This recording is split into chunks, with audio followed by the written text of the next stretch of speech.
And we are live. Can he hit? I'm a pretty bad kid.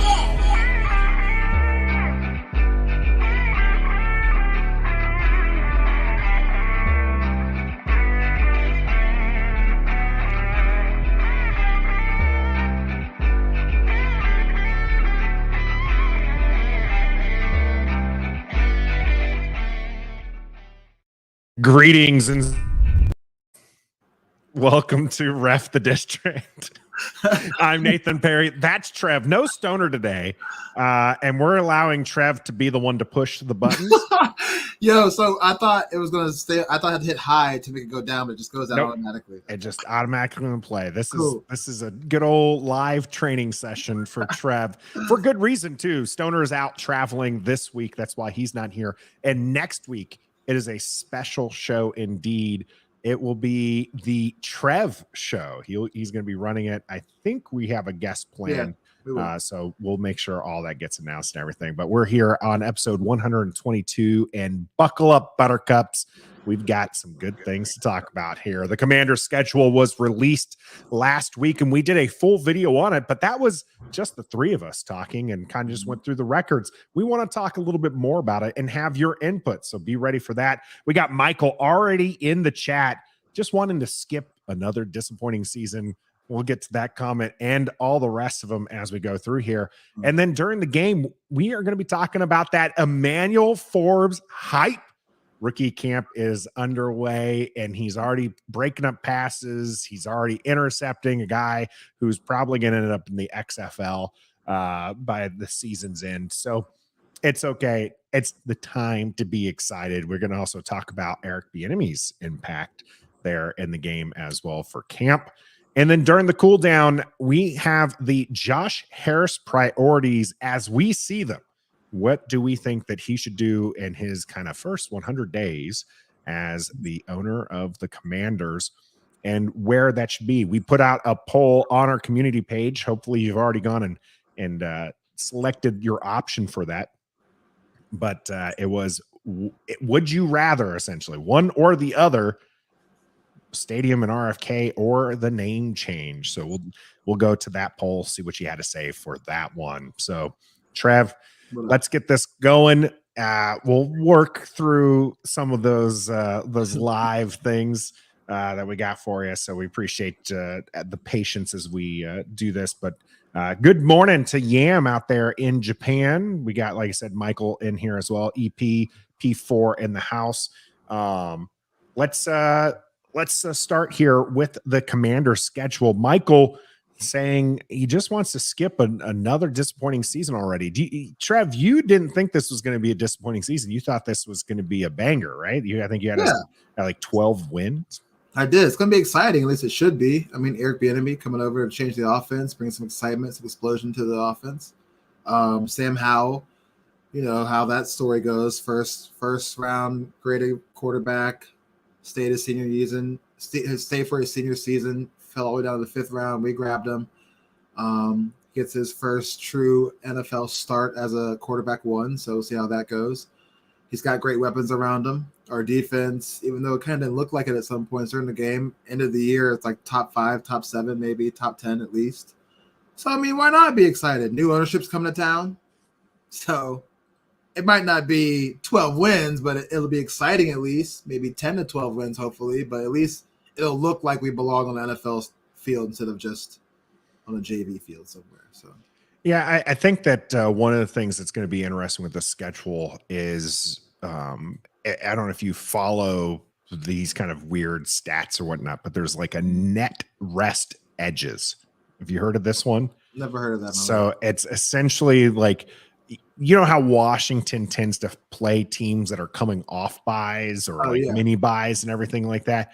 Well, this year they're actually very fortunate. They're actually one of the 3 teams that have a net rest, meaning that they get more, or the rest that your team gets compared to the teams that you're playing against, of plus 12. The Jets, Chicago, and Washington are all at plus 12 in this.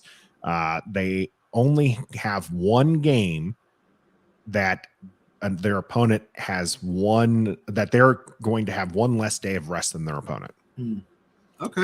Outside of that, they've got a +1, a +1, a +3, and a +7, which means that coming off their bye, they're going to have a full 7 days more rest than their opponent. So, Hey, that's a plus. That's not typical for Washington. Normally, No, we're on the take it. downside of this one. So, this feels a little good there.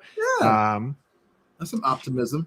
We have, I think that's kind of, we have the 3 away games, so it's like now I'm looking at how I did this schedule, and it looks much sharper. You're going left created. to right. Yeah, it goes 1, 2, 3, it bounces back, so it does look it's a little harder to read than I intended it to be.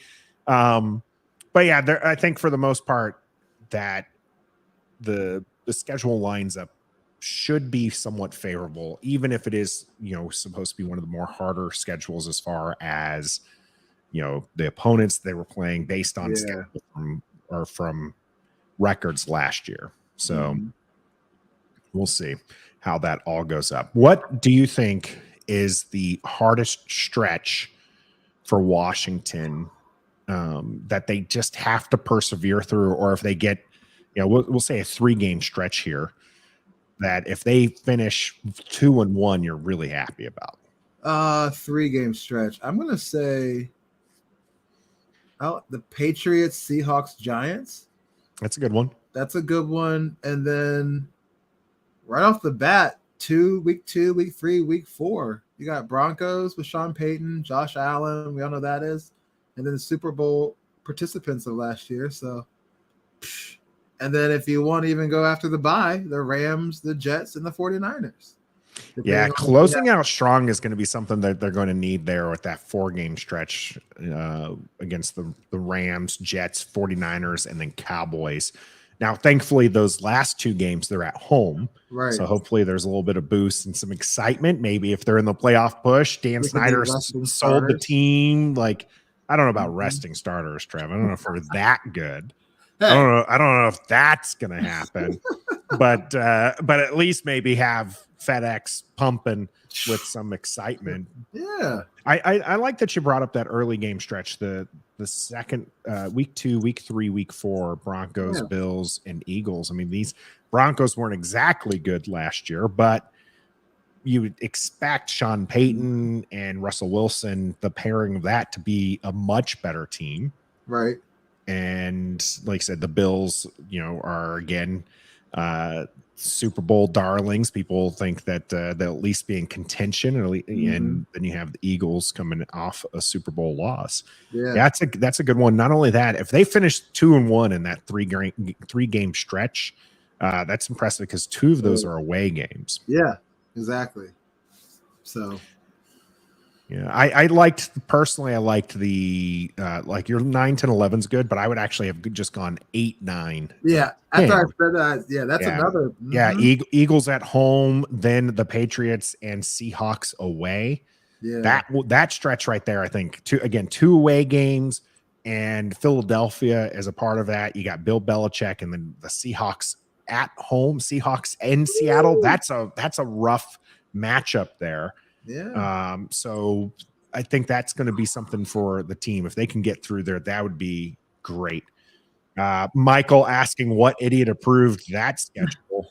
The idiot referring to the 23-day break between games. Yeah. The schedule is really weird. And so actually Warren Sharp at Sharp Football had a whole thread on this where some teams are getting like absolutely bamboozled. I mean, just ridiculous when it comes to this. And I'm going to bring up the information that he has. So from 2023, there will be 95 games played where a team has more rest than their opponent, most in history. 95 games where somebody has more rest than their opponent. Before the NFL in late 2000s, they wouldn't schedule 30% of their games where one team had a rest advantage. They're up to 35% right now. Even Warren Sharp here, but even worse than lack of balance. For example, last year in 2022, one team played 5+ games with more rest than their opponents. This year, 5 teams play 5+ games with more rest than their opponents. Again, Washington, one of the benefactors of this. I mean, it's just whoever does that stat, I want to see that paycheck, because that's crazy. I do wonder, did they just go to like Chat GPT and was just like, could you just fill out a schedule for us? Yeah, right. It's going to be a bizarre situation. TJ asking, doesn't the Jags have 2 games in London? Yeah. Trev shaking his head. Yeah, I've got to admit, I'm not really in tune with other team schedules. I don't really care. Like, I care about ours, and I move on from there. I don't see it. Go back to Yam's comment where he said his 3-game stretch was something with Thanksgiving right here, actually. Yeah. You travel to Seattle, you come home to New York, and then 3 days rest, you travel all the way back to Dallas for Thanksgiving. That's a nice little rough stretch too, probably just for travel reasons and rest reasons. Yeah, that's you're not wrong there, going from coast to coast and then back into the heart of USA. Prime time game, not really prime time, but I mean, it is Thanksgiving. It's considered prime time, 4:30 p.m. game there. Yeah, that's a good one. That's got 2 away games. Kevin says the only stretch that matters is the opening stretch, because if we falter there, everyone gets fired mid-season and the other stretches don't matter. You're not wrong. You're not wrong, Kevin. I think we talked about this in the schedule video, but at what point does it break, Trev? If we lose to the Chicago Bears, primetime Thursday night, 8:15. If we beat the Cardinals and lose to the Broncos, lose to the Bills, lose to the Eagles, lose to the Bears. So if we're 1-4, it's fire everybody time.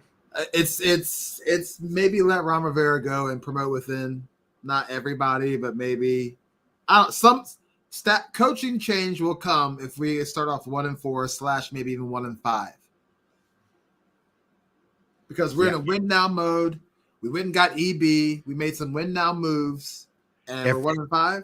I have to tell you, if we're 1-5, Trev, that means you lost to, like, you have your one victory is either, I don't even know where it would begin. Like, you were playing the Falcons, the Bears, the Eagles, the Bills, the Broncos, and the Cardinals. If you can't go 3-3 in that stretch, that's a rough start. Yeah, that is a rough start. 1-5 though in that. Oh yeah. I mean, at this point, if they're 1-5, I don't care that. I just don't care about how people are developing or whatnot. At this point in, you put the kid from Fort Him in, who just got picked by Emmanuel Forbes. Yeah. Oh no. At that point, you're like, we are evaluating talent. I'm not pro tanking at 1-5. You can absolutely turn around the season. But here's the thing: you're probably gonna, at 1-5, you gotta fire Ron Rivera. There's gonna be no chance for a mid-season push. And then, Trev, if they fire Ron Rivera, do you have faith that they're gonna go with Eric Bieniemy, or do you think they're gonna go with Jack Del Rio? I mean, knowing us, we'll probably go with Jack. Well, new ownership at that time maybe is in place a little bit. Maybe EB. I'm going to go 70-30 Jack Del Rio right now. I just have a feeling they would go with Jack Del Rio. He's been there longer. He has that interim head coach experience. Yeah. Maybe you hire Eric Bieniemy as your head coach next season year, with the new ownership and all this kind of stuff. Yeah, you're right. Jack Del Rio. If offense is done well. But if we're 1-5, Trev, doesn't that mean that both Sam Howell's done awful and that Eric Bieniemy is just not coaching it right? Like, I just don't see a scenario at 1-5 where you want to keep anybody. Well, maybe we're right there in the thick of it and we do something bonehead at the end of the game that Ron Rivera might go to analytics about and make a call, and we lose. Like, maybe we're just there. We lose by like a field goal or like a touchdown or like 5 or something. Like, I don't know. Like, if we're just right there, but just can't get over the hump to actually win games, that could be a scenario to get rid of Ron for sure and keep everybody on offense and defense and just be cool. Maybe a quarterback change too, but yeah. Let's roll it back a little bit. Yam is telling us that we have to start 2-0. Do you think that's necessary to start this one off against the Cardinals and in Mile High in Denver 2-0? Do we need to? Yeah, we gotta set the tone. That's a want thing. That's a want thing, Trev. So if we I need understand. to, I understand where Yam's coming from. I understand you're like, yo, you got to set the tone. Well, if you're going to set the tone, you're going to go 17-0, baby. All right, let me look at the schedule. If we start off we don't need to because we can bounce back against. Yeah, TJ saying 2-0 would give him more hope. Yeah, I think it's fine. I think 1-1 though. I'm not wronged by it. Me neither. At 1-1, you have the strong and likely possibility you're about to go 1-3. Right. And I understand people want to panic there, but that's an opening stretch. That's not a great set of games for Washington. No, it's not. But if you're 1-3 at that point and you can beat the Bears and the Falcons, you're set up at 3-3 going up against the Giants, which you could easily probably you should have beat them last year. Yeah, amen. And so now you could be 4-3 going against the Eagles, who you just played. Did we win or lose? That we just played. We lost at Link. Okay, so then we're gonna right the ship and win there at home. Okay, all right. And now you got the Patriots, the Seahawks, and the Giants. So this is what I'm saying. Like, I don't think that 1-1. I don't think going 2-0 is the worst thing. No, I think that you have to. The Bears and the Falcons and the Cardinals are games you have to win. If you want to talk, if you want to talk to me about have to win games, those are have to win games. You have no to win choice. The winnable games. Yep, you have to win the winnable games. Yeah, go ahead and this. I said this last season too, Trev. Be the paper tiger, right? Yeah. If you win the games you're supposed to win, and you're losing against the good teams, I can live with that because at least you're doing half of it right. Yes. This team has not been able to do even half of it right. We randomly show up and beat teams that we shouldn't beat. The 11-0 Steelers, the 10-0 Philadelphia Eagles. So don't come Philadelphia. Don't come at us undefeated in week 4 because we might just wreck your day. That's what we do. Spoiler alert. Just might happen. We got some schedule predictions. Michael saying, or it's not schedule, but finish projections here. 4-13. Michael says, first string in the house pick. How's it going, my man? I just joined them last night, just as they were closing out. Said was having some connection issues. It was quite fun. But make sure you guys check out First String Podcast. Good group of people there, and Toothpick is our guy in the promised land of Texas, and I say that fully jokingly. Okay. But Uptown Trey in there as well. Give your finished records here. 4-13 from Michael. I find that that's a little rough, Michael. Michael again thinking that it's just going to be a disappointing season for them. So you, Trev, had them at 12 victories. I still don't see it. Don't have to walk me game by game. Oh, well. But what in the world, how in the world does Washington get to 12 victories with this schedule? Well, we should beat the Giants twice. Okay. That's 2. Split with Philly and Dallas. That's 4. Like I said, Cardinals, Bears, Falcons. That's 7 right there. Dolphins depends on Tua's health. That's 8. And then, we might shock the world a little bit with these other teams that we might be picked to lose in the books in Vegas, but on paper we might be better. I don't know. I just feel like we've got the offense to do it and the defense to do it. These teams that are like the Rams, like they were there 2 years ago, but they weren't there really last year. Something's going on there.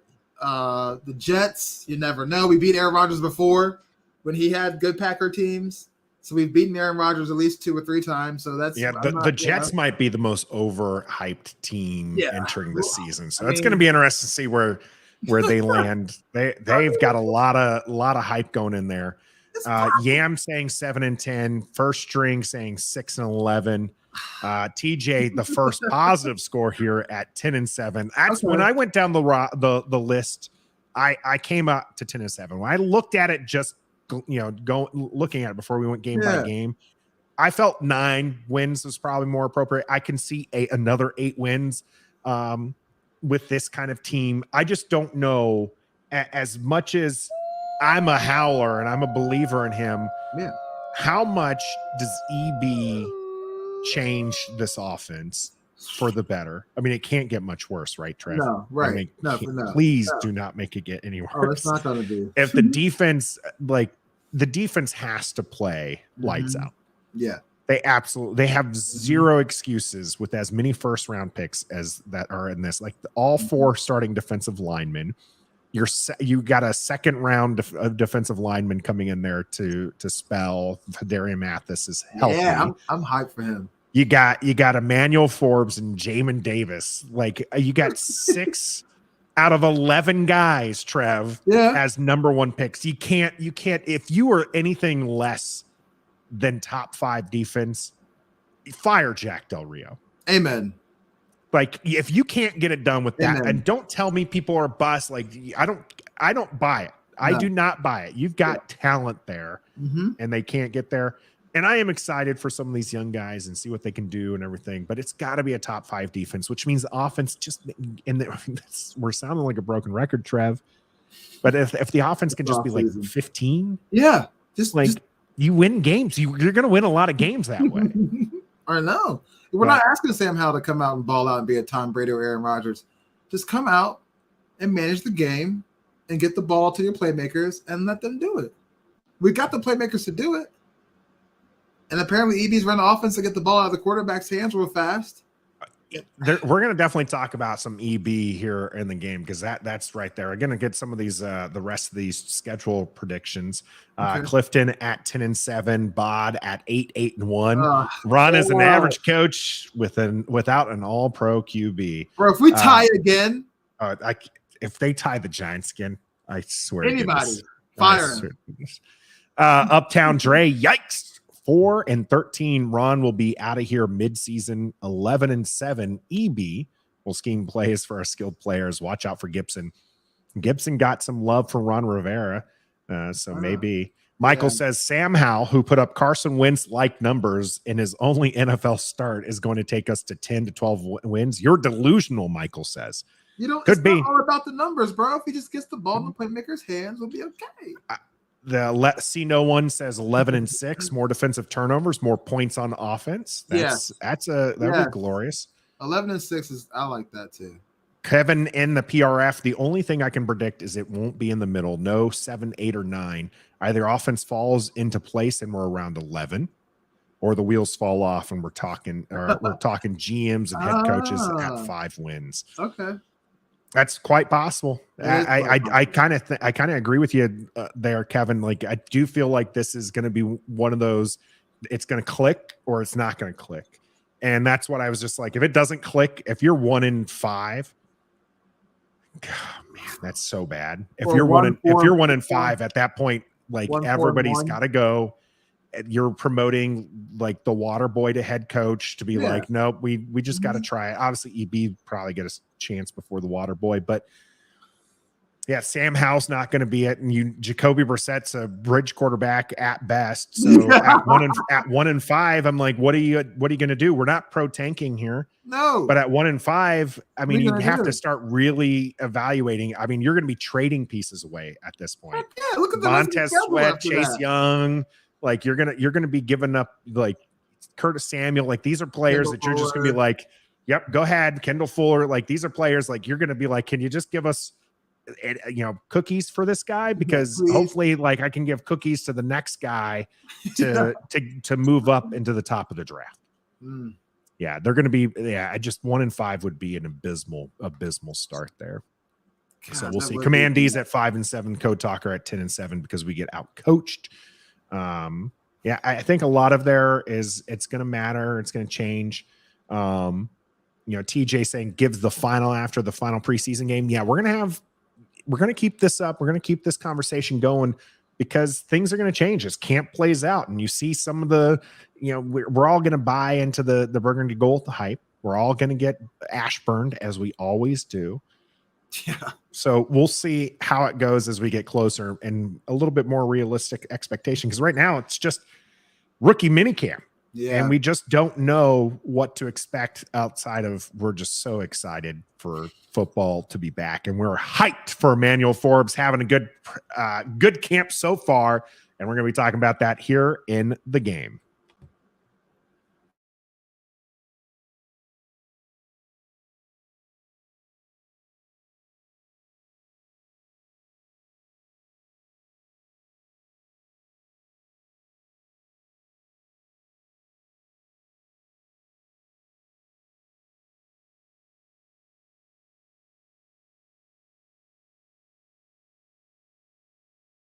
Pacers running, got you taken care of for your feet.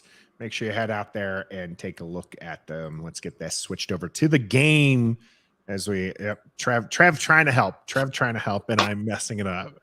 So we got the game going on here. It is some Forbes hype. This man has been apparently lights out and impressing everybody, Trev, at rookie camp. No sound on the ad. We'll have to take a look at that. So we'll make sure. My bad, Michael. My bad. Yeah. I don't know. Yeah. Appreciate the input there. We'll see what's going on with it. But moving along there for people here. Forbes is getting a lot of love. Is this something you were buying or selling, Trev? Well, according to the reports coming out of camp and the highlights, I'm buying it. I'm giving it a little bit of love. I mean, granted, he's going up against other rookies, not any NFL experience guys, but he's on the football field. They've played football before, and he looks like he's doing what he's been doing on the highlight tapes, reading routes, intercepting balls, deflecting passes, like ball hawk ability. So, yeah, I'm for what it's worth.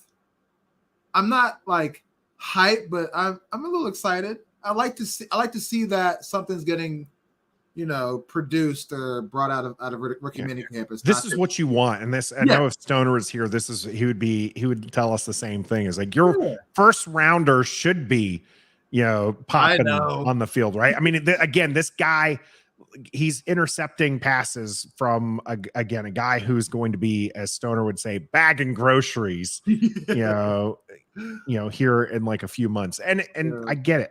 I get it. But this is where you want them to do that. Mm-hmm. And so you should be hyped that they are performing at what you did, that this is a starter quality person that you've got on your roster, and that he does look so much better than the people around him. That's why you drafted him 16 overall. Exactly. It's not like you got to wait for him. Oh, he'll come around.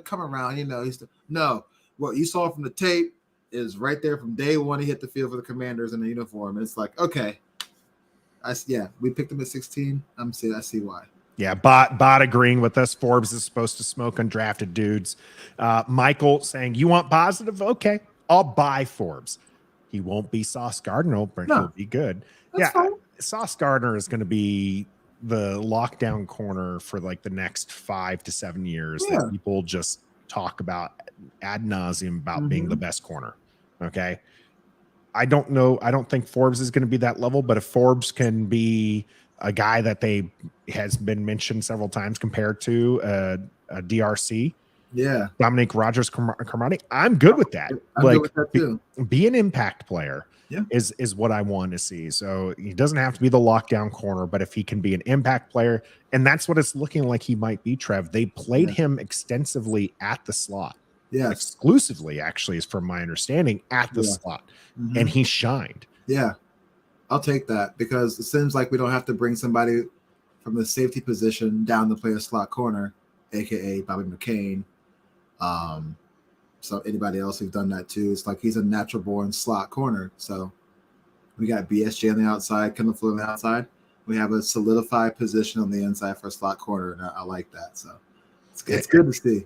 It's necessary. One of the things Ron Rivera talked about is just the way that Emmanuel Forbes kind of takes on things. You can see that he's a very smart individual. Football is like a passion for him. And like, you see Ron says he sees how Emmanuel Forbes is just breaking down the information and then how he applies that.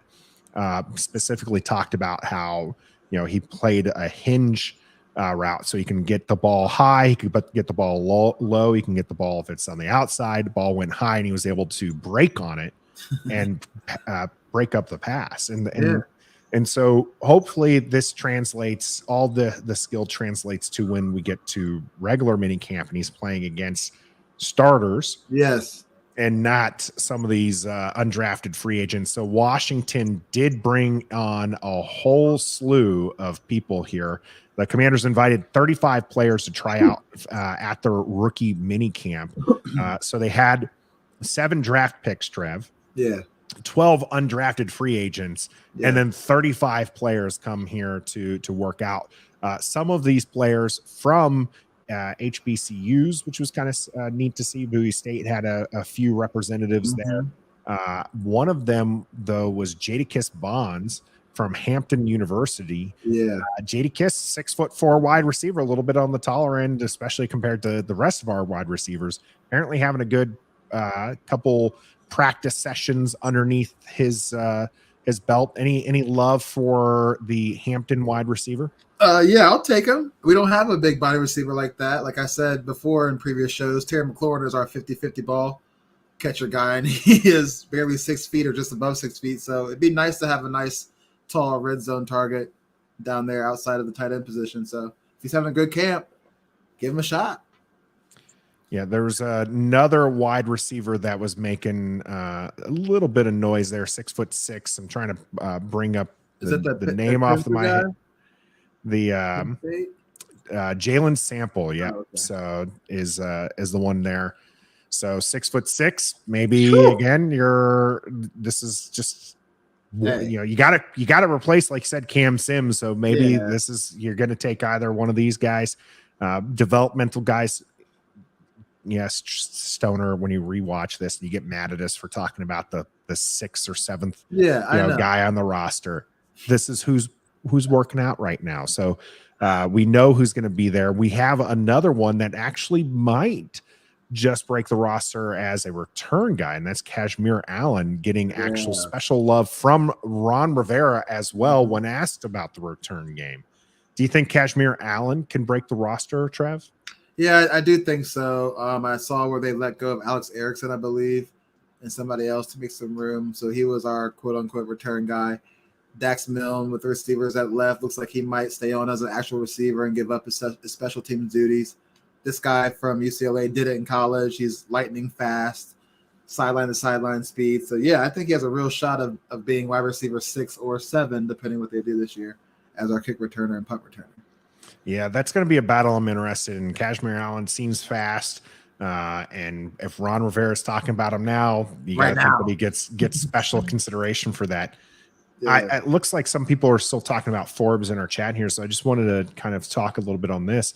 The code talker saying the coaching staff is already screwing up Forbes is a boundary corner, not a slot man. The thing with this code talker is we have Kendall Fuller, who is, even though people keep saying that he's a slot corner, he has been awful in the slot the last 3 years. You do not want him there. He's been playing better and at a pretty good level for a cornerback. Yes. So you keep him on the outside. BSJ is a player who has strength on the outside, can play the inside given his length and his quick twitch ability. So he's the one who I think probably moves to the inside if you want to put Forbes the outside. But if Forbes can show that he can play on the inside, then keep him there. Like these 3 are going to be on the field a lot. Yes. So that's just what you need to do. Is they're going to figure out who's the best person to play on the inside, and they're going to play them there. And I just don't see, I get that people are saying Forbes is an outside guy. Forbes really is a guy who, and this is the reason why they picked him. Forbes is a guy who plays 10 yards off the ball, and so he can see things and make a play on them. I don't care if he's on the outside or inside. Yep. As long as he's lining up 10 yards down off the ball, then I think he's going to be fine no matter where he is. Exactly. James saying Forbes needs to be a lockdown corner. He was taken in the first round. Hard disagree. I on this one. Doesn't need to be a lockdown corner. Needs to be a playmaking corner. And that's actually something Washington's missing is playmaking ability. Exactly. we need to see more turnovers. You know, we need to see somebody who is getting in the mix, not just being a good tackler. Yeah, or just if they're doing if it's third and 7 and the guy gets tackled, after gaining 7 yards, but it was like, oh, he was right on top of him. That does us no good. Break up the pass, get an interception, get the ball back to in our offensive hands.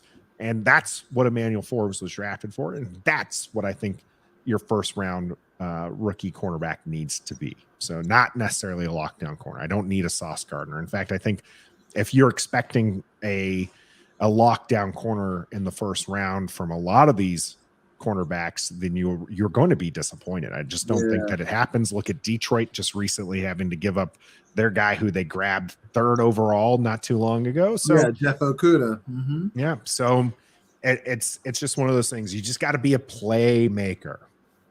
Code Talker saying starting Fuller is the corner, Forbes corner, Quan at Buffalo nickel, Curl and Forrest BSJ being the backup. That's quite possible. Quan getting a start over BSJ would be very, very interesting. Yeah. Yes, it would.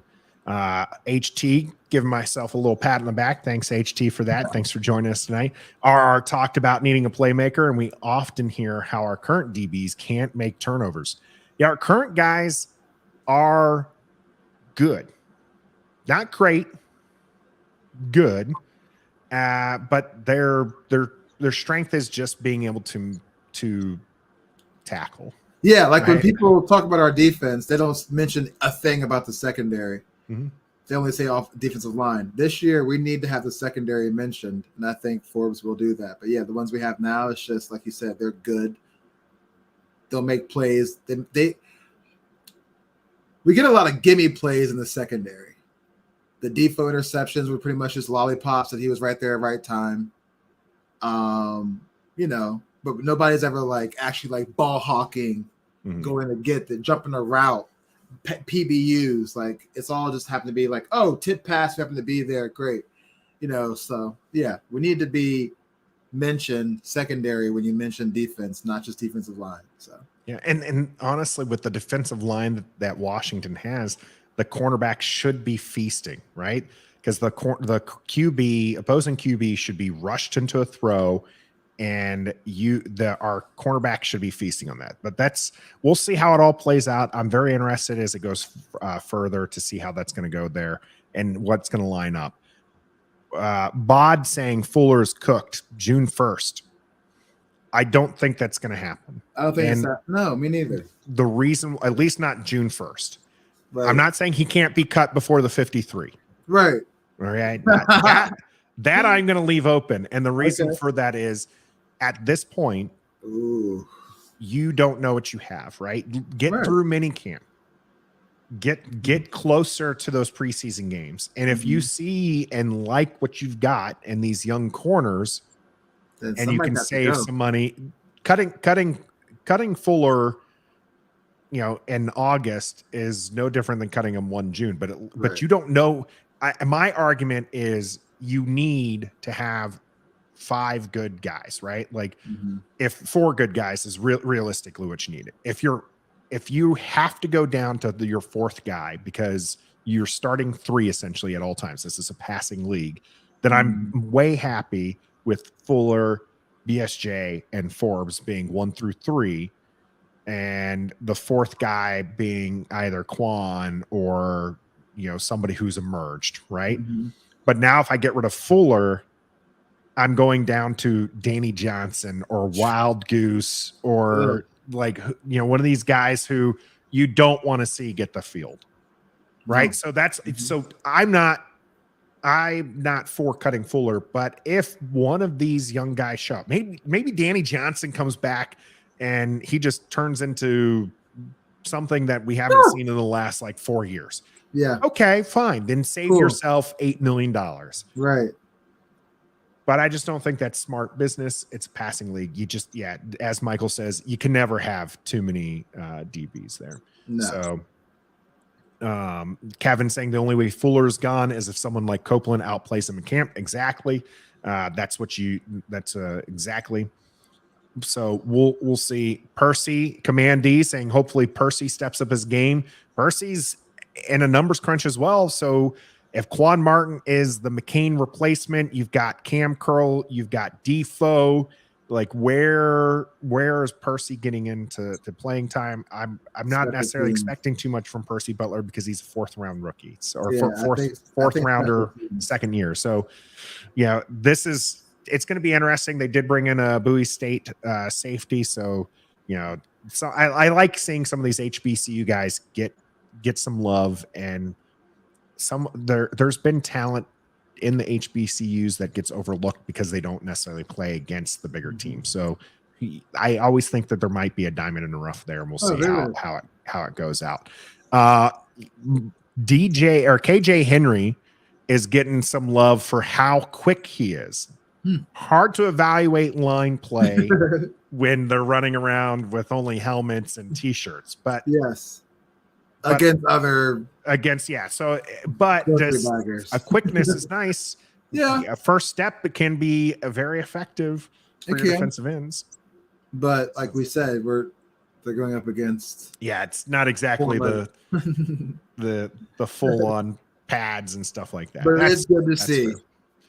Now, one of the other things, shifting away from the players, Trev, Eric Bieniemy is already making some noise on and off the field for the team, sometimes quite literally being very vocal. Yeah. One of the things that he's changed is the offensive comes in early. So normally, Ron Rivera says normally everyone comes at 8. Offense has been coming in at 7. And EB has been working one-on-one with these players. Another thing that's kind of changed, Trev, is normally, especially as we get towards the summer months there in Virginia, and as you know, it gets kind of hot. The normal play is that they do their kind of field work in the morning before it gets too hot, and then they go inside and they learn.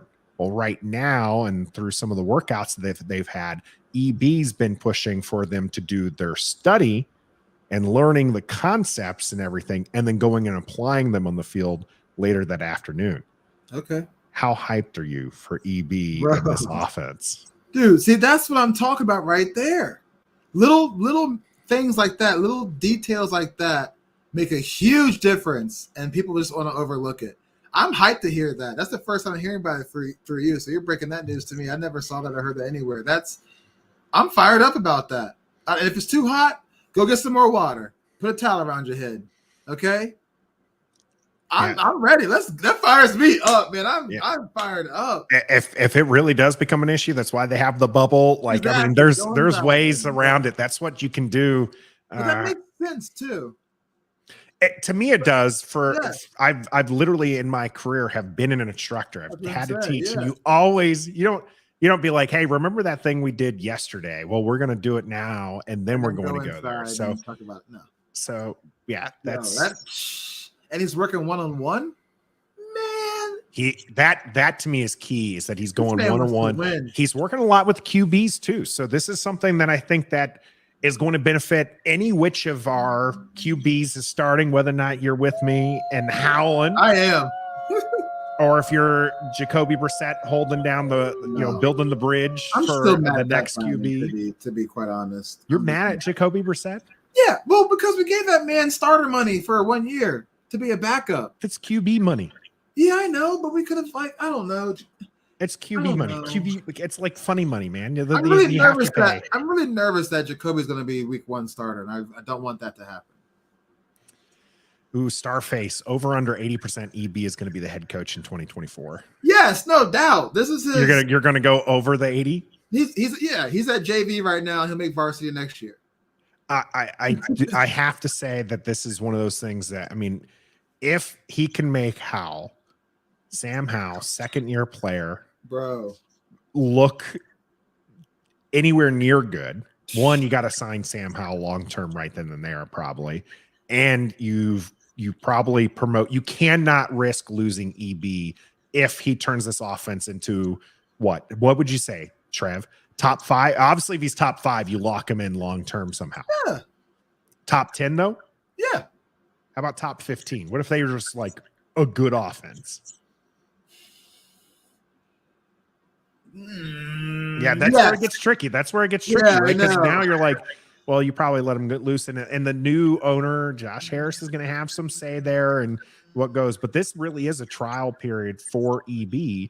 And I just have a feeling if he turns this unit into a top 15, telling you, then Ron Rivera's going to be like, I'm retiring, and EB's going to take over, and it's going to be, or Harris just fires everybody. I just don't see how, if we have that good of an offense, Trev, I just don't see how it works. By the way, go ahead and I was going to say, and you can just follow the model the Giants did with Brian Dabble. Yeah, he's head man, but he's a quarterback's coach, head man. Look what he did. He went from Josh Allen to Daniel Jones and got Daniel Jones paid for barely even throwing 20 touchdowns. And, so like, if we can just model that for Sam Howell, which should be better than Daniel Jones, then heck yeah, bro, you sign him long term, and that'll be EB's doing. So yeah, Bod saying first year starting QB, if we're top 20, it's a minor miracle. Fair. Everyone's mentioned the XFL guy for offensive tackle. HT asking burgundy and gold, by the way, Trev. Okay. XFL player pickup is offensive tackle. This is from HT. Is he a camp body or actual have a chance? Haven't watched XFL. Michael saying XFL will make the roster. I think that the players who are being picked up by the XFL probably have a stronger chance of staying on the roster than a lot of these undrafted free agents and rookies, right? They've got a lot more tape. They're playing against higher level players. And so I think the chance is high. I'm not going to make anybody a lock, though, coming from the XFL. No, most of them have had their chance, and they're there in the XFL or the USFL for a reason. So if they're picked up, it's going to be a practice squad type situation, and then they have to work their way, a la Jeremy Reeves, up the roster. So it's a long battle. He has 4 career NFL starts and it was like 3 different teams. So but hey, depth is there for a reason. That's why it's called a depth chart. Yep. I like the big guy. So if you can stash them on the practice squad to if one of these guys goes down, you want some high level play. So, some looks like TJ asking about those poor DC defenders. Hey, Live Wire Sports and Entertainment, appreciate you jumping on here and giving us a shout out. We're talking right now about the rookie mini camp going on right now. Washington has quite a few players. Emmanuel Forbes getting a lot of hype. EB is getting us excited for a better offense, and a couple of the other wide receivers and players are doing their thing. So it is the time to be pretty excited for what's going on here in the DC area for our Washington football team, the Washington Commanders, or if you still love it, the Washington Redskins. In fact, here coming up in the cool down, we're going to talk about Josh Harris and his priorities as we see them. All that's coming up here on the cool down. The Cool Down is brought to you by Manscaped. Ever since my Nathan started using their products, I can't cool down. Fellas, trust me. Go to Manscaped right now and get 20% off and free shipping by using the code REF. Your ladies will appreciate you. Now back to Trev, Stoner, and my Manscaped man, Nathan. Just going to let you know, gentlemen, that the weather is getting hotter and the grass isn't the only thing needing to be mowed. So make sure that you head out to manscaped.com, use the code REF, get yourself 20% off, and get yourself some nice, good trim stuff there. Yep, Trev has got it right. Look at everyone. Just give Trev a round of applause. It is his first day doing the button smashing. Stoner's not here today because he is traveling. He will not be here next week because he's traveling. Yeah, I'm assuming people will tell us whether or not they can hear that. So then and then I'm out next week as well. So it's going to be the Trev show with a special guest. Yeah, with a special guest next week. As he holds down for 123, and so we'll see how that goes. But he's doing a good job so far. So moving here along, the Josh Harris priorities. Trev, I mentioned, and we're just going to get this one right out the gate here for us. I posted in the community page. Right. I gave people an option. If Josh Harris could only change one of the following, which would you choose and why? Stadium at RFK site, or the name changed. Yeah. Overwhelmingly, 71% of the 500 plus votes went for the stadium. 29% still clinging to the name. And they're strong. They're very vocal. Not too many people, like a lot of the people who voted for the name felt the need to also comment about the name. Not everybody who voted for the stadium kind of had that need to talk about the stadium. And there's been some good talk about why. Jonathan saying we need a top of the line stadium more than a name change. The Apocalypse saying why isn't there a third option? We need both. The Commodore's name has got to go. Yam saying stadium. We had one person who said, stadium didn't matter because they're not around here. They're thousands of miles away. And so it didn't matter to them. I'll have to figure out what that one is. We have Andrew saying historical site, bring us home. Egan Mad saying Commanders isn't a bad name, but Red Wolves would have been better, but we got to go to RFK. Jake telling people to get over the name change. It was Savage Tsunami, by the way, saying that they live thousands of miles away. So Trev. Yeah, dog. One or the other, which one are you taking? I'm going stadium. I'm sorry. I'm not trying to offend anybody with the name of Redskins or whatever, and changing the name, but we just changed the name. Okay? The name doesn't produce wins. It doesn't produce fans. It doesn't produce, anything that's to do with the stadium. We need a stadium. We need somewhere that we can tailgate properly, have good parking, have better seats and utilities inside, and just an upgrade, like an actual football stadium. So I'm with the 70% or the 70, how many votes ever was. Yeah, 71%. Yeah. We have Metaphor saying stadium. We have Uptown Dre saying training camp should provide great evaluation T. This is why I don't necessarily need to read these live because I completely missed that wasn't on topic. We got RFK would be my choice. We got TJ saying, I hate the RFK thing. Let it go. RFK isn't our home anymore. Well, Trout saying stadium. Bod is saying team command this is stadium, no question. Jay saying name talk should have been left in 2020. Keep the Commanders. HT saying stadium's greater than name. Absolutely. Yeah, I mean, the stadium's priority number one. Thank you. This is a no-brainer here.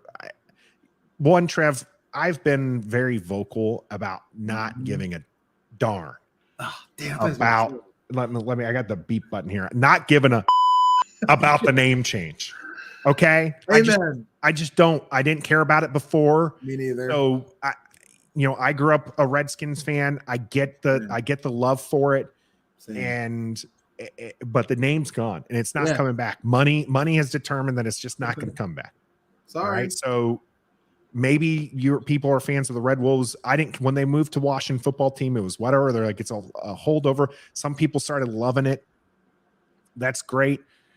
Then they pick the Commanders. Am I excited about the Commanders, Trev? No, I think it's a meh name. Right. Meh. but I never I didn't really have a name I backed. It didn't matter. No. Like, I mean, I could see positives. So like Red Wolves with the Howling. I mean, if Sam Howell becomes a legit NFL quarterback, yeah, if we were the Red Wolves, then That'd have been cool. Like all this, like, it's just, yeah, sure. Great. We are team legends here. Like that's a fine name. It just, to me, it doesn't matter. You start to win games and people are just going to fall in line. Thank you. I mean, it doesn't matter if it's the Commanders, you hoist the Lombardi 3 times in the next 20 years, and they could be the flipping pink flamingos. Yep. And people are going to be like, yep, totally natural for pink flamingos to be the DC team name. It won't matter if you win football games. Thank you. And also, people choosing the name of a stadium, if you go to a football game and you get served flat beer, your nachos are cold, overpriced, there's a fight next to you in the stands, the seats are trash, there's, pipes bursting water. Are you really going to leave and be like, all that sucked, but hey, at least we're the such and such? Like, no, you're not going to be happy because you have a cool team name or you went back to the Redskins or whatever. You're going to talk about the facility that you just went and spent your hard-earned money in watching a team that's bad on the field and then matches with the bad facility. You're not going to worry about the name. You worry about the stadium and the product on the field. The name can come after, like Nathan said. If we ain't winning games, the name don't matter. Yeah, gotta win games. Now, I'm not poo-pooing on those who want the name changed or anything like that. That's fine if that's what you want. One of the arguments I've heard, Trav, is like they want the name changed because it has the Dan Snyder stench on it. Oh my God. Well, you know what? If that's the case, get rid of the whole roster and the whole coaching staff by week 1 and tell me how that works out. And the front office too, that's going to be retained. Yeah, I mean, they're all part of Dan Snyder. That makes no sense. I really think that argument is more just, again, an indictment on the Commander's name being meh. Right. Because if Red Wolves, which apparently was the overall fan favorite, was selected, do you think people would still be saying change the name? Or is that just is the Dan Snyder thing just the card they're playing because they're like, well, we got to get rid of everything Dan Snyder? Probably both. I'm not going to lie. Red Wolves does sound better and more attractive and more pretty and sexier than Commanders. But at the end of the day, what if we did that and we don't end up howling because we suck? Now what y'all going to do? So it's like, yeah, TJ pointing out that the stadium was crap in 2012. Winning had us overlook it until RG3 got hurt on that awful field. Yeah, they got to make a change there. We got a super chat. Appreciate the command, this guys. Showing out Steve. Thank you for this. They should build a sky bar in FedEx as a part of the $100 million infrastructure update. Amen. Let's get to this. To the stadium part here, okay. Right? Whether or not it's in FedEx, RFK, or somewhere in Virginia, the apparently the bidding war is already starting. We're seeing some of the information being passed along. Apparently, Josh Harris's team was told that Virginia, still very interested, would put down $1.5 billion. I think that's possibly getting leaked because, again, you want to start the bidding war. People know how profitable a Washington Commanders team can be post Dan Snyder here. So if it's not a sky bar in FedEx, Trev, what are your stadium wishes and dreams here? To be honest, although it would be nice because I'm in Virginia, and if it was built in Virginia, shorter distance traveled, but we're Washington. We're not the Virginia Commanders. We're not the Maryland Commanders. We're the Washington Commanders. So if there's any possible way to keep it in the city of Washington, D.C., I'm all about. That's crazy that, of course, Virginia wants to have a stadium here. That would be nice if it was a Virginia football team in the NFL, but it's Washington. Bring it back to the city. It's already in Landover, and people are confused from that whole thing still already. So just go ahead and start fresh and bring it back to the city where, when Washington was a winning franchise, that's where it was in the city. So why not bring it back to go along with that history? So. Yeah, the problem I have with some of these Virginia sites that have been listed is like they're outside. Like you got to at least keep it within the Beltway. Landover, while certainly not mistaken any day for DC is at least within the Beltway. Right. And I'm sorry, but if it's all the way, down and flipping the boonies, it just is going to feel less and less like DC. Mm-hmm. And so that's a problem for me. And so I'm with you, Trev, on that one as we get another super sticker here from Clifton. $2 donation there. That does put us up to $4.69. Oh, also, like Stoner was here. Go ahead and click that like and subscribe button for us too. There you go. Yeah, that's $6.99 now to our Skybar super chat. Reminder: if we get to 50, you get a free appetizer there at Skybar, and then what we get that Skybar at the new stadium. Trev, oh, I'm in there. we gotta make sure we do that. Appreciate that. So the location for me, even if I'm moving to Oklahoma, it matters. Yeah, okay? it does. And I think it just matters for the team. It matters for the fandom. It matters for, I think, nationally. Like, you want it to be something, and it matters locally. If they rebuild up the FedEx area, I know that'd be very important for the PG County and the area surrounding it.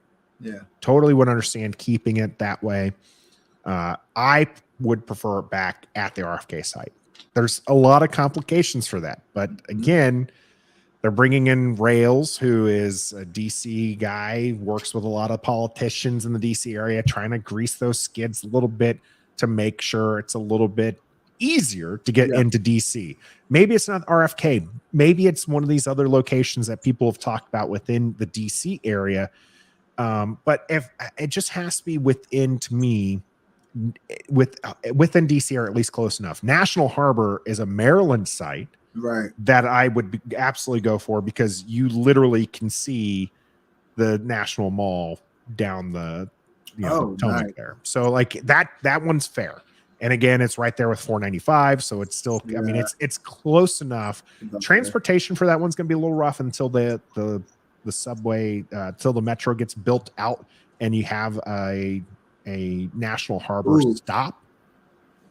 But that'd be better than a Virginia site. And I get it that I'm, again, coming from the Maryland side. Currently, FedEx is 30 minutes down the road as I speak. And then when I move, FedEx is very easy to get to. But, I mean, it's going to me, you just got to keep it near DC. Jay makes a comment, just make sure the stadium capacity is only 60,000 seats. Nathan, do you think that would be a good seat capacity for this new stadium, or what do you think would be? Yeah, I've been pro minimize. Like, I know we've kind of gotten to these giant stadiums, and you've got this Vegas stadium that's ginormous. The LA one's ginormous. Jerry World is huge. To me, I personally love the smaller stadium. Now, it has to be a certain size for a few things. One, it needs to be a certain size to host Super Bowl game. That's going to be something that the team will want, right? You're going to want this retractable dome or something to kind of make it an all-season stadium. Now, if you want international games, now you would need something higher, like 100,000. And I think that was one of the reasons why, when we're talking about the World Cup coming here, obviously FedEx was awful, but you need to be able to service something like that. You need a large amount of space. But to me, 60,000 would be great. Washington, even when we have a rabid fan base and we're filling out the seats and everything, like, you want it to be filled with burgundy and gold. And I think 60,000 is going to be almost guaranteed that you're always going to be able to have a full stadium full of rabid fans that are passionate about the team. Yeah, because that, like, the more compact and close in, the louder the stadium would be, and the home field advantage will come into play. 2 questions. FedEx Field is what, 90,000 or like? When it originally was built, it was so they've since covered up a lot of seats. So I think that now we're sitting around like 69,000 is what I think the FedEx. How many did RFK seat? RFK was a much smaller stadium. I think they peaked at 60 something. Okay, so sounds like 60 is the go-to number. Some of those stadium plans had them as low as 55,000. And that brought up some questions as far as like, is that too small? Will they host a Super Bowl in there and everything? And again, I think the main purpose and the main way that they're trying to get some of this taxpayer money, Trev, is by making it appealing for them. Is like, this isn't going to be just stadium. This is going to be, we're going to do shopping centers. We're going to have all this other things. It's going to be like Jerry World, where it's like, it's a year-round entertainment location for them. Okay. And to me, DC can absolutely use that. Stop closing down Independence. I always hated that part of my commute when all of a sudden there's a random concert that they're going to shut down Independence. And now I can't be picked up on my normal bus stop. I have to train all the way out into the boonies and get picked up there.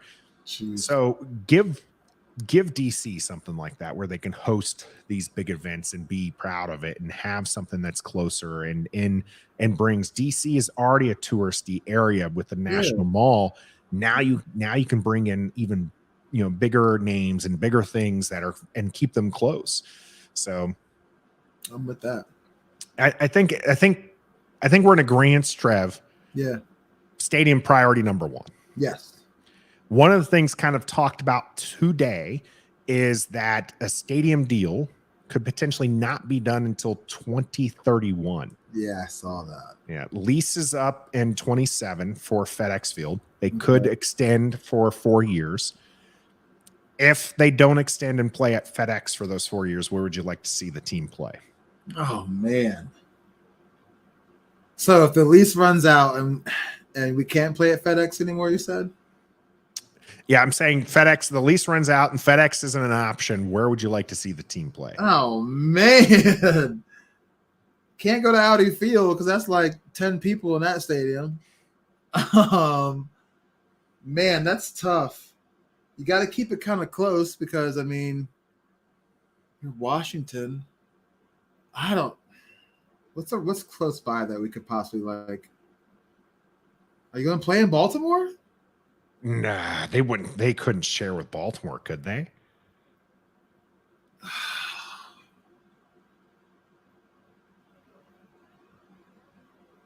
I'm sitting there trying to think of that would be rough. I don't think Aldi Field's a big enough spot for NFL. I think that you're going to end up at a college. I think. So University of Maryland. They can go University of Maryland, which is a closer option. They can go all the way down to Richmond. Oh, that would be lit, but would be not good. No, it's not. For me, I'm 2 hours away. I'm there.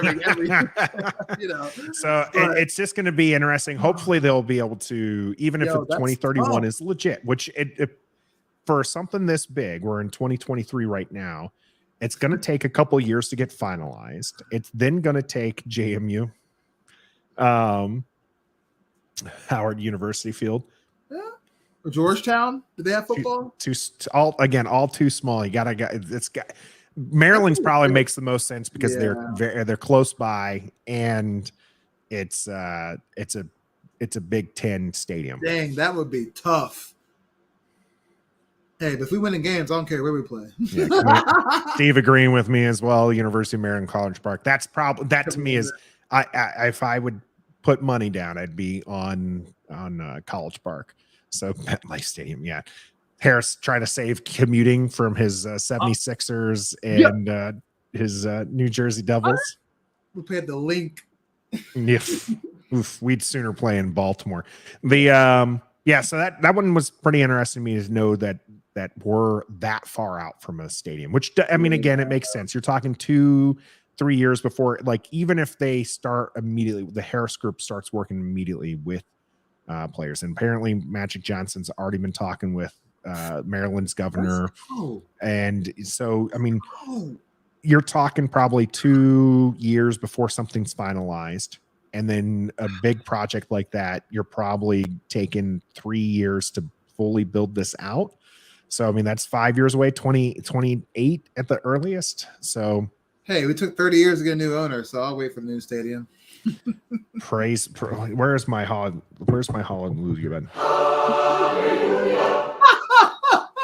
Gotta remember I have that one in the tank for that very reason. Yeah. All right, so we're both in agreement. Yeah. Stadium's the first priority. What is your second priority for Josh Harris? Okay. I mean, go get your front office, man. Go get you a front office and a coaching staff, and just gut it and bring in the people that you want. We've been through this ownership and front office long enough. I like Jason Wright, but as far as GM and football operations stuff, it's time to cut ties and move on, start fresh.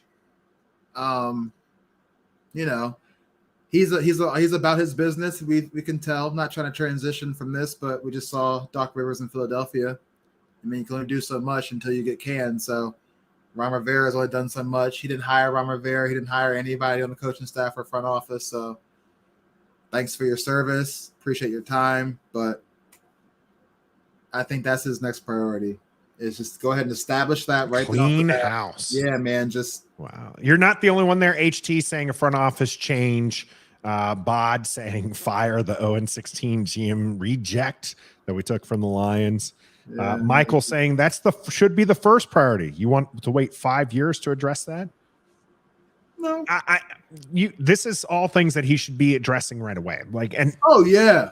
And the reason why I think the stadium is the first priority is because you have to wait out this season, in my opinion, before anything of relevance changes. If Ron Rivera, again, the deal isn't going to be solidified this next upcoming week. Right. So it's not like he's going to make an immediate change. He's probably not firing Ron Rivera before the season because that's just that bad business. Yeah. So if Ron Rivera coaches the team to 7-1, you're not cleaning house in the middle of the season. No.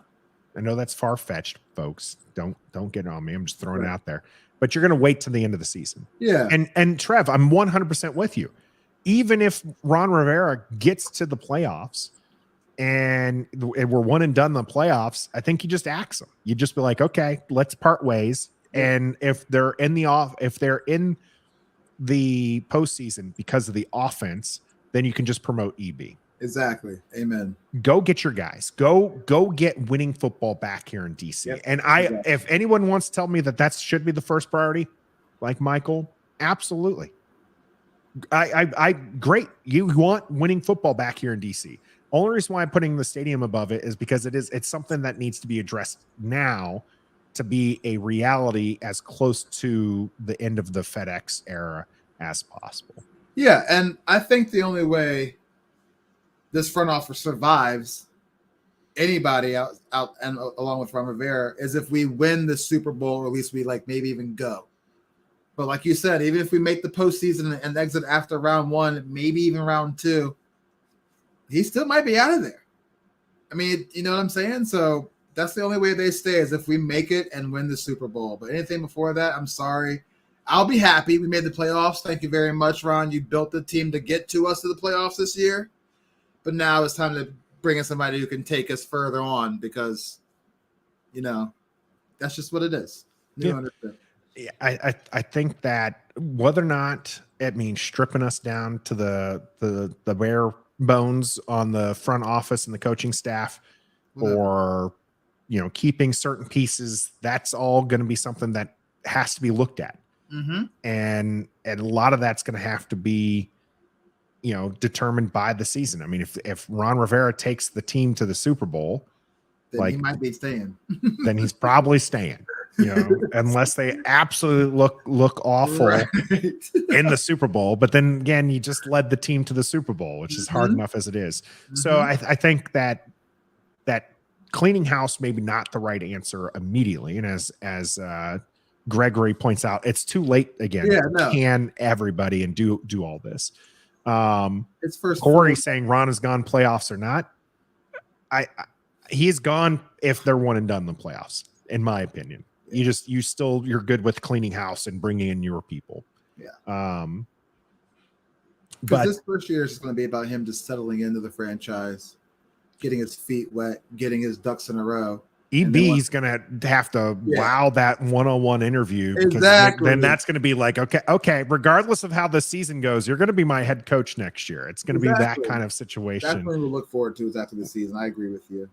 So looks like most people agree. Gregory saying name should be one of the top priorities. And Trev, where would you put if you created me a list of 10 It's things? not on the list. It's not even on the list. Nope.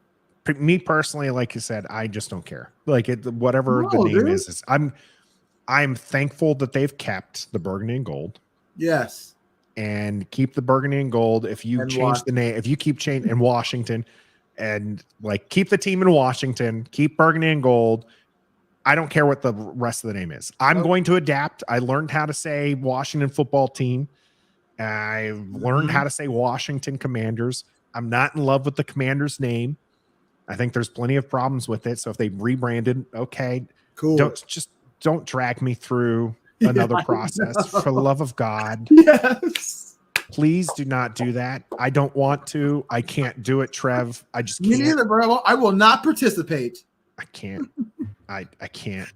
So like if you want to, the uniforms or everything, I happen to think that the uniforms are looking pretty sharp. I love the burgundy uniforms. The black uniform is fire. I have a Tressway black one. Yeah, you do. And it is I've got 20 years in the Air Force. Normally I don't like the camo stuff because I wore camo, all the time.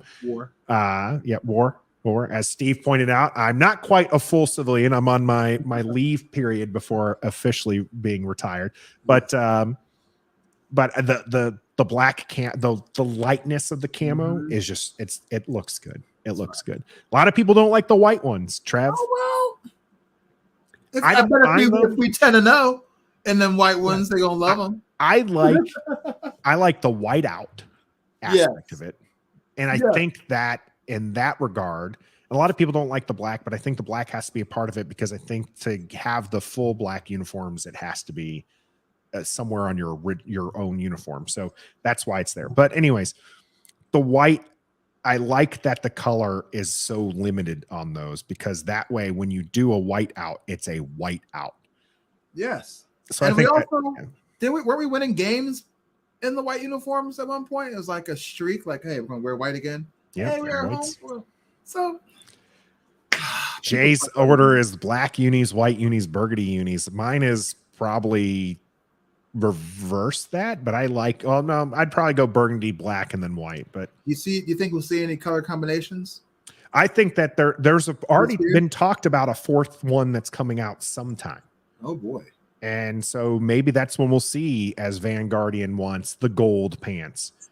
So we'll see. Gregory saying, sorry, I can't adapt to the Commanders. I've been a fan since 8 years old. I'm 46. I don't feel anything with this name. That's one of the reasons why, Gregory, I'm happy they kept the colors. I am 38 years old, been a fan as well since my younger days, since Darryl Green just outrunning everybody. That's burgundy and gold is what I'm tied to, the name at this point, because it's not going to be the Washington Redskins. The name at this point, it doesn't matter to me. Yeah. So just win games. So, yeah, Trev, neither of us have the name on there. Again, I'm not really going to poo-poo people who want it to change. I understand Gregory's stance. I just personally, even through the last name change, I just didn't care. Yeah. I was very clear about that. What is your third priority for Josh Harris? First, you got the stadium. Now you're cleaning house in the front office and on the field coaching. What is your third priority for Josh Harris? Establish a winning culture. I don't know. I mean, it's probably too broad of a priority. I honestly wasn't prepared for 3, but yeah, just provide a winning culture, whether that's through the front office, players on the field, but people behind the scenes, what you do in your position as an owner, what you do for the community, outside of the football world and the surrounding areas. Like, just bring back a winning, feel-good culture and make us feel like we belong in the NFL and not the laughing stock of the NFL anymore that we've been for so many years. And that's all I ask. Get a good stadium, get some good front office in there to know how to run a football organization, and just bring a winning culture back to the city of Washington, D.C., where it started. So, and that's just everything. Yeah, I think that's a solid selection there. I'm kind of lumping that in with my 2, right? Like, whether I'm not going full clean house, but it's that establish the winning culture. Put your guys into place. If your guys happen to be the guys that are here, great. My third thing is like Josh Harris is already starting in the good graces of everyone here in DC who's a fan of the Washington Commanders, probably 90% of the NFL, because he's not Dan Snyder, right? And he's getting rid of Dan Snyder, right? And we're starting a new era, right? So my third priority for Josh Harris would be to establish himself within the DC community, as a force, as a, like, he needs to stay in the good graces of everybody. He needs to, he doesn't have to be a person who's all out in the spotlight doing good things, kissing babies, anything like that, but building a culture and getting the stadium to where he needs it to be. Like, these are victories. He needs to, this is a place that I feel has been starved for so long because Dan Snyder is such a cancer that Josh Harris's third priority is just to breathe life into this community, whichever way it means. So again, stadium, winning culture, those are first 2. Those are going to go a long way to helping out the third priority, but then he needs to do something, like, whether or not it's, FedEx, if for the times that we're in FedEx, bring down the beer costs, make game day experiences fun again. Like, these things that would go a long way to showing the fan base and getting the fan base back in. We're going to show out. I know the stadium isn't necessarily going to be filled until the winning starts happening. It might be filled because we got new ownership, to be honest.